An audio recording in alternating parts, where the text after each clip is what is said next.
Okay, so you traded the event. Now, the biggest way that you learn anything from these events is not just by trading it and thinking, that was a good day, or oh, that wasn't such a good day. It's going through a debrief, going through a clear structure on how you're going to reflect on the event, where the opportunities were, what opportunities you took, whether you could have improved on any of those opportunities that you took. It's not all about picking fault in things you've done, but understanding what's happened throughout the trade, throughout the event, that's then going to give you more opportunity to learn and more opportunity to spot trades going forward. So first up, I try and break it down, just get the main bits of info down so that when you come back and look at a chart, you've got the context there with you. So first up, policy change. Was it expected? Was it not? This was definitely unexpected. Also note down forecast changes. Now, in this instance, a change in forecast was not overly important because of the way policy changed. So whilst we did see improvements in the ECB's forecasts for inflation, for GDP, this was completely overtaken by the fact that asset purchases were reduced to 60 billion and for 9 months of an extension. Language-wise, equally, not a great deal either way. So use these tick boxes. It was both hawkish and dovish in a sense because of the fact it was neutral. We got neither. There were no clear signs. We had signs in the previous month about considering information come the December meeting, and that was all we got, and that was your hint. So the consideration forward into the December meeting. Next up, and this is where you actually start learning things. This is where you start finding out where your opportunities were. Was there another opportunity that you perhaps missed? What more could you be focusing on? And that's where you get down your chart and also why we got such a reaction. So you can see from the chart, we got a very, very strong reaction in the bund. Note down some of these things. The move in total was 125 ticks. That's a rather large move, bigger than any previous that we've seen, certainly in the first minute. And then we got a situation of consolidation, no secondary move lower, and then a move back up and a full retracement of the move. So you start questioning yourself, particularly around certain areas. What happened here that told you that perhaps we could be on for a reversal? What happened there that could have given you a trade? We all know what happened here on this first move down, these 125 ticks. What you don't always think about and don't always reflect on is if you missed this move or perhaps weren't ready for it, hadn't fully prepared for it, is there another trade? It's very, very easy if a large move happens to then become despondent, and in this area here you then end up taking no trades on when there are opportunities. There's range bound trade there. There are opportunities to take a few trades, waiting for levels, taking those trades on. Perhaps not taking the big move, not taking the 120 ticks, but you are still giving yourself opportunities, and this is a great way to reflect and see where you could be taking more trades on. Is there more in this for you than you might at first think? Because the obvious thing to think is one big move of 125 ticks, range bound trade of 40 ticks for the best part of an hour, and then nothing. And so you very quickly look back on these events and start thinking, well, if you're not in on this first move, there's nothing more to be done. Not entirely the case. So that's what you want to be noting down from charts. Also, big thing on these charts, what was the price action like in certain areas? What was the price action like here as we started to break upwards? How was this different to the price action here, where the market couldn't push on any higher? It couldn't get back into this little low volume area. So when you start considering those things, you'll then start noticing what exactly it is that allows you to buy the market here and stops you from buying it here. Likewise, what were we seeing down around about the 160.29 area? that eventually created a low. What was happening during these parts of the move when the volume was very, very high, and also when volume not so high? As we come off a second time down towards 160.09, was there anything that could allow you to buy here? These are the things you need to be noting down on your charts. So annotate your charts fully. Write down everything you were thinking at the time as well, because that is key information. That will help you very quickly establish whether the trade was there or whether you were fishing for a trade potentially. So get all of those things down, and also why exactly we did it, why exactly we got the move that we did. And I've got that a little bit lower down in terms of the key things to be noting down. This 60 billion change, that's the key one that you want to be noting. 60 billion change, that was what created the move. Other than that, everything else reasonably similar. Note also the news on rates came 1 second before the news on asset purchases. Yes, 1 second is a tiny amount, but 1 second gives you just enough time to actually collect your thoughts. You notice that rates haven't changed. Yes, this was fully expected rates not to change, but it just allows you to sort of pause, see the next bit of the movement, and then expect that next time. You expect that you're going to get a slight pause before you get all the information. Finally, trade types. What trade type was it that you were looking for, and what trade type was it that was actually playable? In this example, it was a specified binary trade, in that there was a very specific number, very specific outcome that created a move. Other outcomes were not going to create a move. So if we had an unchanged or an extension for 6 months and 80 billion, then you would expect no movement. So it's what trade it was specifically that created the move and where the opportunities were there. Next up, you then, and this is the key bit, execution. How you execute these trades. Now in a moment I'll talk you through these 5 different types of trade as to what exactly that means and where exactly that allows you to get a trade on. This will help you out immensely for the drills coming up, because there will be a few different types of these trades, and understanding what then happens, not just in the first instance of the trade, but also how the market then trades afterwards, will allow you to start putting on more and more trades, because you're noticing the nuances of those trades, not merely, for example, hit and hold, which this one was, not merely you sell it and you wait and collect your money. There was something else that happened in there. So we'll go over, have a little explanation of these 5 trades you want to be thinking about. So hit and hold, a passive continuation, a breakout continuation, a fade and a reversal. So we've effectively got 3 different types of trade, and then the passive continuation and breakout continuation are the same type of trade. A fade and a reversal, equally the same type of trade. The hit and hold, slightly different. That's where you have to be very aggressive, as we saw in the video that has just gone by. So let's go and have a quick explanation of these types of trade. And here we go. So first up, we'll talk you through the hit and hold.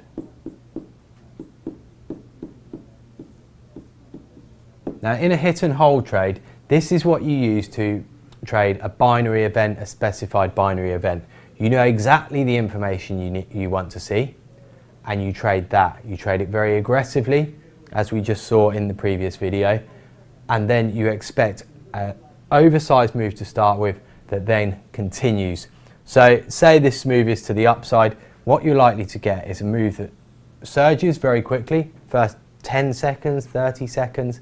You're then going to get still very aggressive moves, still very fast moves that then start to continue higher. So you might find that you get a pullback and some buying, and the market then continues to move in a more sort of flow way. The market will flow backwards and continue, flow backwards and continue. Whereas from a chart point of view, as we just saw, it looks as if it's gone in one straight line and just gone like that. Not really the case. So it's understanding what happens here, here, here that helps you stay in those trades. Visualize that pattern when you're taking these trades on, as opposed to just assuming that if you click, it's just going to keep going on side. What this allows you to do is when you do get in, say you get in here, it allows you to accept that the market is going to come back towards you. The market is going to make you feel under pressure and then continue. And this type of trade is all about conviction. It's all about understanding what the information was that you wanted to trade and then staying with it. We knew, as we saw on that previous video of the ECB, that a reduction in stimulus was going to create a large move to the downside in the bunds. Having conviction is what kept you in that trade and allows you to maximize that trade. So, if it's not a hit and hold trade, and perhaps something that requires a little bit more interpretation, or perhaps the first move isn't clear as to why, but you do feel that there's another trade in it, you then are looking for a continuation trade. And there's two ways of playing a continuation trade. You either have a passive continuation or a breakout continuation. Now both are essentially trying to find the same thing. With a passive continuation move, you'll get a move, for example lower, that perhaps has broken a level. Or perhaps you've seen some kind of price action around this area here that tells you want to sell it. So the passive continuation, as the market starts to come back up, you will have an order resting here, waiting to get filled, looking for the fill and then the move through the low. So your continuation, you're looking for a move through this initial low, but you're waiting for the move. You're waiting with orders resting in the market to get filled and take you through the low. Downside of this trade, the market may not come all the way back to where you believe that you can get filled, therefore leaving you with no position as the market comes off and then breaks lower. So that's your passive version.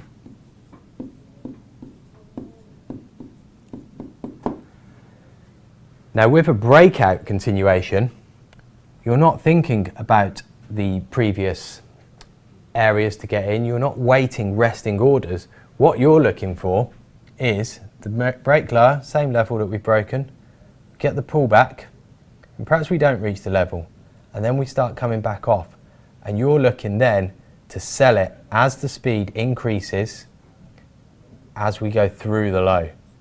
So your aim is to sell it just before or at the low, looking for that break lower. It's a slightly higher risk trade in the sense that the market could dip below and then bounce straight back. But the idea behind this is you're not waiting for a passive entry higher up that doesn't come, and you're using price action. And this is where debriefing on your price action, what exactly you saw, is very, very crucial. Video your screens as well is highly recommended. That way you can see exactly what happens and start recognizing those patterns. So there's your two parts of continuation. You have your passive continuation and then your breakout continuation. Two different ways of effectively playing the same trade. And the key to this type of trade is understanding that this move does have more to it. Potentially, this is a technical break. That the market has a technical setup, perhaps it's positioned in a certain way that would make a continuation much more likely. And that way, you can then start paying these continuation trades from either way. Looking for the news to have helped the technical setup play out, and then the technical setup to actually play itself through. All right, so if we're not going to hit and hold, we're not going to play a continuation trade, what are we going to be doing? We're going to be looking for either a fade or a reversal. Now there is quite a clear distinction between the difference between a fade and a reversal. First up, let's have a look at a fade. Now the idea of a fade trade is that you will have a very clear idea of how far whichever market it is that you're trading is deemed as too far, perhaps, or you would deem as a long way for such information. So if you get a piece of information that you believe is not that market moving, or perhaps shouldn't create a move so large, and you get a very fast drop, the aim is, as you get the crescendo in volume, so you get the volume really spiking down into these lows, that's where you're looking to have a go at buying the market for the fast move back up. Now the danger with this trade is where you have your stop. You're not often buying it on a level, you're often buying it just purely based on price action, making it quite a difficult trade to know where your stop is. Ultimately, if you're buying it, your stop has at least got to be below that first low that it makes. And it could be a case that as the market comes off, you buy it here, the market then makes a low and then starts to bounce. And it's only once the market starts to come back up that you know where your stop is. But how far it is from where you buy to where the low is, you don't know as you're taking on that fade. So it is very much a case of it's a trade based purely on your observation of price action, how the market moves, where that crescendo volume is, and can you get in fast enough to take the quick bounce back up. Now this is slightly different from a reversal trade. A reversal trade will look a lot more at structure, at a way of giving yourself an in on the trade, rather than just trying to not guess but use price action purely to call a low. Now a reversal trade could work in a couple of different ways. Say we have a level. Market moves lower, bounces back up, and then holds the level and starts to continue higher. Your reversal trade could work whereby you don't believe that the information you have received is enough to create a continuation or a hit and hold trade. So you're then looking for the market's turnaround. You've seen this level break, and you've then seen, as we've come higher, we've held the level again. So the level broke perhaps on the initial information, but as soon as we get back above it, the level comes back into play and holds. This is where you can have a go at buying the level, you can have a stop below the previous low, or even you can have a stop below the level and then buying it for the move back up, potentially for a full retracement of the move. The other alternative, even without a level, if you get some kind of bounce structure that helps you out, potentially you get a flag in the opposite direction. This is where you've seen the fast move lower, you've seen that volume peak, so volume's gone much, much higher. You then effectively create a flag, and it's on the break of that flag that you can have a go at buying it. So it's all about using a structure, using some kind of technical pattern that allows you in on a reversal trade as opposed to a fade trade, which has a much, much more aggressive nature to it and very price action based trade. So watch back any videos that you've made, have a look at how these things can play out. Now if we go back and have a look at our debrief, you can see that there's a couple of opportunities for both reversals and continuation trades. Now you'll remember in the video we mentioned 160.72. This bounce here came to 70, and this is where your passive continuation trade would not have given you an opportunity. We did not get filled if you were waiting at 72 and then the market starts to come back off. We sit in a range. This time, however, you do get the fill. Yes, it pushes up towards 80s, and yes, there is a possibility you could have got stopped out depending upon where you put your stops. So again, this is something to go back over. In a much more volatile environment, do you have to widen your stops a little bit before taking on a trade? But in both cases, if you were paying a passive continuation, you did not get the full move lower for the continuation. So in either case, you are likely to have got stopped out, if not taken a smaller profit or a trailing stop. So that was your continuation trade or passive continuation trade that we saw. Very limited opportunity for a breakout continuation trade. Really, that's where you'd be looking to sell through this previous low. We didn't get down there, so there's no breakout continuation. This was the hit and hold. We'll call it an H&H. And then also, you got the reversal trade.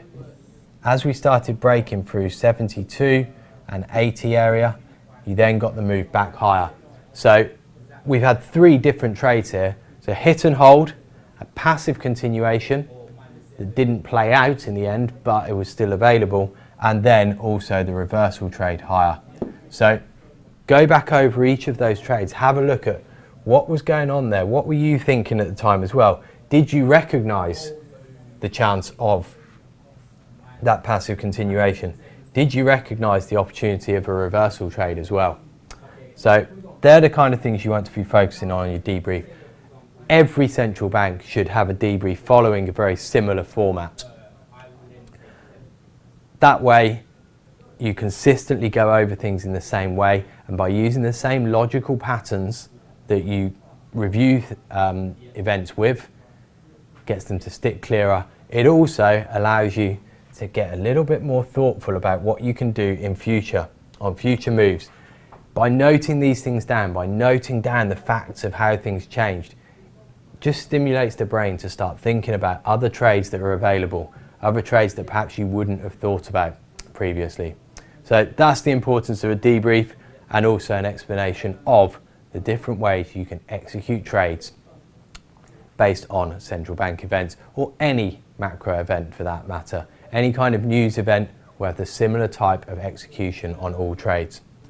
All right, let's move on. We're going to move on and have a look at some drills. And this is where you can start implementing some of those ideas, implementing some of those trades.